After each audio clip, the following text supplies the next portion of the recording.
छत्रपति शिवाजी महाराज ने अपने 50 साल के आयुकाल में अनेक युद्ध लड़े और उन लड़ाइयों में वो विजय भी रहे। उन्होंने लड़े प्रतापगढ़, पन्हाला, पावनखिंड, सूरत, उंबरखिंड, पुरंदर। इन प्रमुख लड़ाइयों के बारे में हम सब ज्यादातर जानते हैं, लेकिन आज की इस वीडियो में हम छत्रपति शिवाजी महाराज के जीवन की सबसे ज्यादा समय चलने वाली और सबसे महत्वपूर्ण लड़ाई दक्षिण दिग्विजय अभियान के बारे में जानेंगे, जिस अभियान के बारे में ज्यादातर लोगों को जानकारी नहीं है। दक्षिण दिग्विजय अभियान में मिले बड़े विजय के कारण छत्रपति शिवाजी महाराज के स्वराज्य की जमीन और राजकोष 2 गुना बढ़ गया। तो जानते हैं विस्तार से इस वीडियो में। 6 जून 1674 को छत्रपति शिवाजी महाराज का राज्याभिषेक रायगढ़ में बड़ी धूमधाम से हुआ। इस समारोह में करीब 1 करोड़ रुपए खर्च हुए थे। शिवराय इतना अधिक खर्च नहीं करना चाहते थे, लेकिन स्वराज्य के छत्रपति के रूप में उन्हें ऐसा करना पड़ा। छत्रपति शिवाजी महाराज की मोहर वाली मुद्रा चलन में आई। स्वराज्य को एक निश्चित आकार मिला। बेशक शिवराय की इस सफलता को मुगलों ने आसानी से स्वीकार नहीं किया। स्वराज्य पर मुगलों के आक्रमण बढ़ गए। जैसे जैसे मुगल शक्ति अधिक आक्रामक होती गई, उन्होंने कई मोर्चों पर युद्ध छेड़कर हर तरफ तबाही मचाने की कोशिश की। महाराज दक्षिण की वर्तमान स्थिति को जानते थे। कुतुबशाही हिंदू मंत्रियों ने स्वराज्य का समर्थन किया, अर्थात छत्रपति शिवाजी महाराज, आदिल शाही और कुतुबशाही दक्षिण में प्रमुख घटक थे और उनकी लड़ाई उत्तर से आए मुगलों के विरुद्ध थी। इसलिए महाराज चाहते थे कि सभी दक्षिणी शक्तियां मुगलों के खिलाफ एकजुट हों।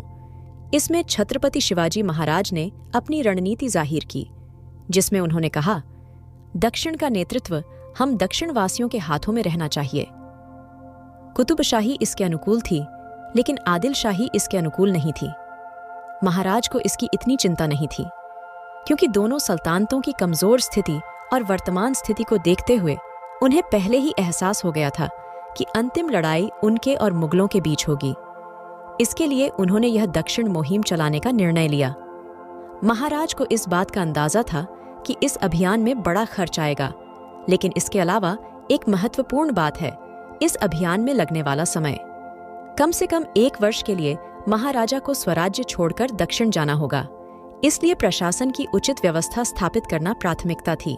इसलिए संपूर्ण प्रशासन युवराज संभाजी महाराज की देखरेख में अष्टप्रधान को सौंप दिया गया और उन्हें बहुत सारे शिबंदी, सैन्य और गोला बारूद दिया गया। यह तो स्वराज्य की व्यवस्था का प्रश्न था, परंतु मुख्य अभियान की लागत अधिक थी और इसकी व्यवस्था बाह्य रूप से करनी पड़ी। इसके लिए स्वराज्य का क्षेत्र छोड़कर रसद और महसूल के लिए दक्षिण का क्षेत्र प्राप्त करना आवश्यक था। इसके पीछे 2 मुख्य उद्देश्य थे, राजकोष की कमी को पूरा करना और स्वराज का विस्तार करना। नवविजित जमीन और किलों की व्यवस्था करने के अभियान में सैकड़ों कारकुनों ने भी भाग लिया। एक और महत्वपूर्ण काम जो महाराज ने किया, वह अभियान के बारे में अत्यधिक गोपनीयता बनाए रखना और गलत सूचना फैलाना शुरू कर दिया। यानी कि महाराज तंजावुर में अपने सौतेले भाई वेंकोजी राजे से मिलने जा रहे हैं और इस मुलाकात में वह मांग करने वाले हैं कि उन्हें विरासत में मिली जागीर का आधा हिस्सा मिले। कहा गया कि मुहिम का यही एकमात्र उद्देश्य है। इन सभी प्रारंभिक कार्यों के बाद मुहिम के लिए 6 अक्टूबर 1674 को दशहरे के अवसर पर रायगढ़ से रवाना हुए। उस समय नलदुर्ग क्षेत्र में आदिल शाही के विरुद्ध मुगलों की लड़ाई चल रही थी। इस स्थिति का लाभ उठाकर महाराज ने अभियान चलाया।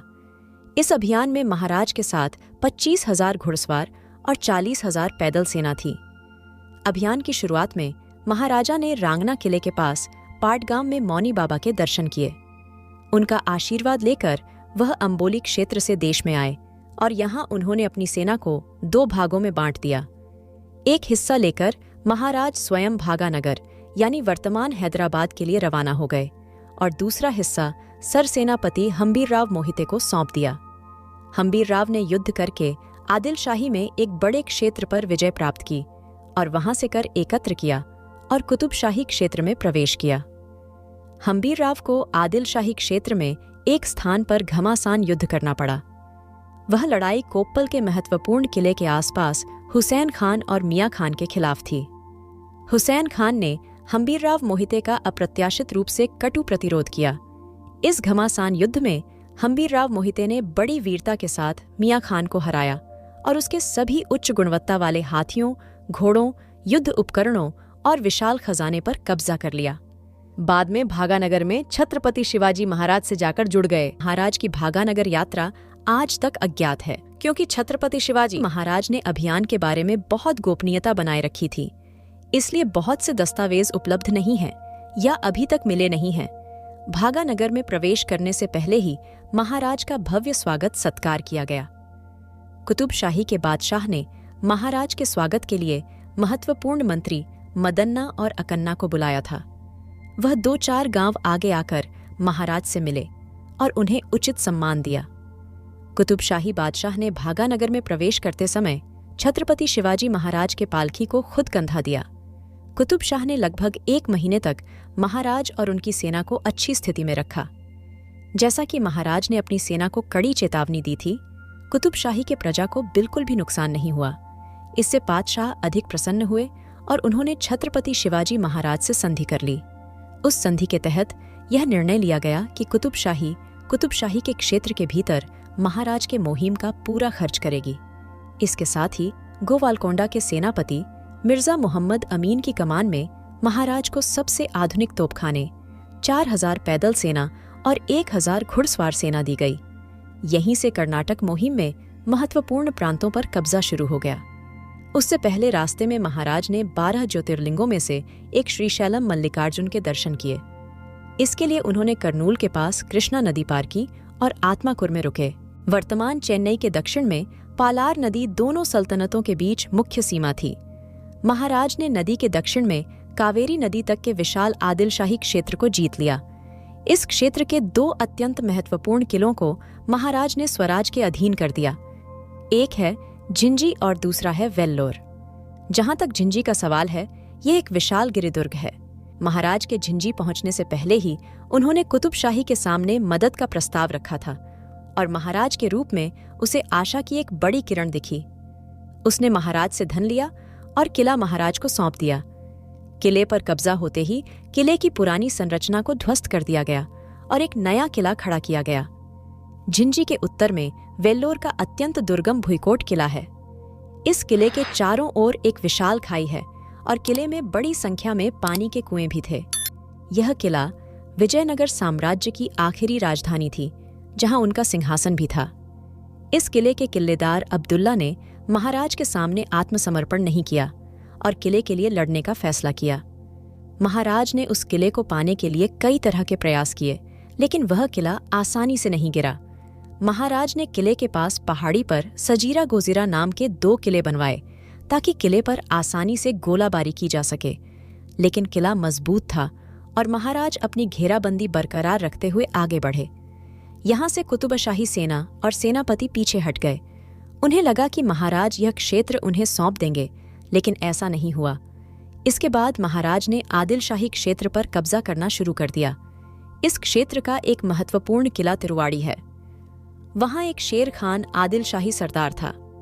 उसे महाराज के साहसिक अभियान के बारे में पता चल गया था और उसने सोचा कि बहलोल खान एक और से सेना के साथ महाराज से युद्ध करने आएगा। इसलिए उसने जंगल में कुछ सैनिक तैनात कर दिए। उससे भूल हो गई और बहलोल खान नहीं आया। महाराज अकेले ही अपनी सेना के साथ आगे आए। इसके बाद शेर खान की सेना बीच में ही फंस गई और महाराज ने तिरुवाड़ी को घेर लिया।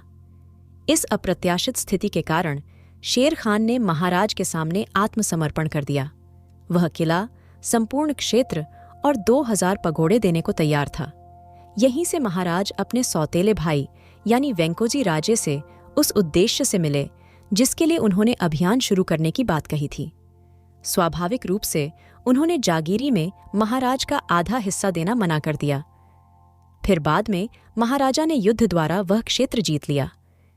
यहीं से महाराज ने अपनी वापसी यात्रा शुरू की।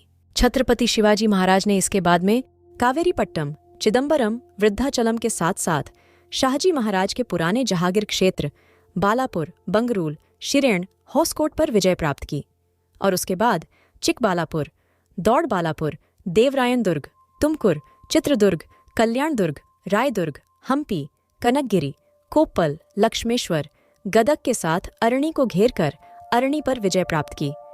वेल्लोर को छोड़कर महाराज को कहीं भी अधिक विरोध का सामना नहीं करना पड़ा। यह सब करके महाराज मार्च 1678 में पन्हाला लौट आए। इसके तुरंत बाद वेल्लोर किले पर मराठों ने कब्जा कर लिया, जिसकी घेराबंदी लगभग 1 साल तक जारी रही। वेंकोजी राजे ने भी महाराज द्वारा जब्त किए गए क्षेत्र पर हमला करने की कोशिश की, लेकिन हार गए। इस प्रकार 1.5 वर्ष तक चली कर्नाटक दक्षिण दिग्विजय मुहिम सफलतापूर्वक संपन्न हुई। इस पूरे अभियान में महाराज ने स्वराज्य के भूभाग से दोगुने से भी अधिक क्षेत्र पर विजय प्राप्त कर लिया, जिसे बाद में झिंझी राज्य के नाम से जाना जाने लगा। साथ ही इस अभियान में महाराज ने मुगलों, सिद्दियों, अंग्रेजों, पुर्तगाली, कुतुबशाही, आदिलशाही का भी अच्छा बंदोबस्त किया। सालहेर से झिंझी तक किलों की एक श्रृंखला बनाई गई थी, जिसका महत्व महाराज की मृत्यु के 10 वर्ष बाद हमारे सामने आया। औरंगजेब द्वारा छत्रपति संभाजी महाराज के किए गए अमानवीय हत्या के बाद पूरे स्वराज्य को एक कठिन संकट का सामना करना पड़ा, लेकिन किलों की निरंतर श्रृंखला ने मराठों को कई मोर्चों पर लड़ते रखा।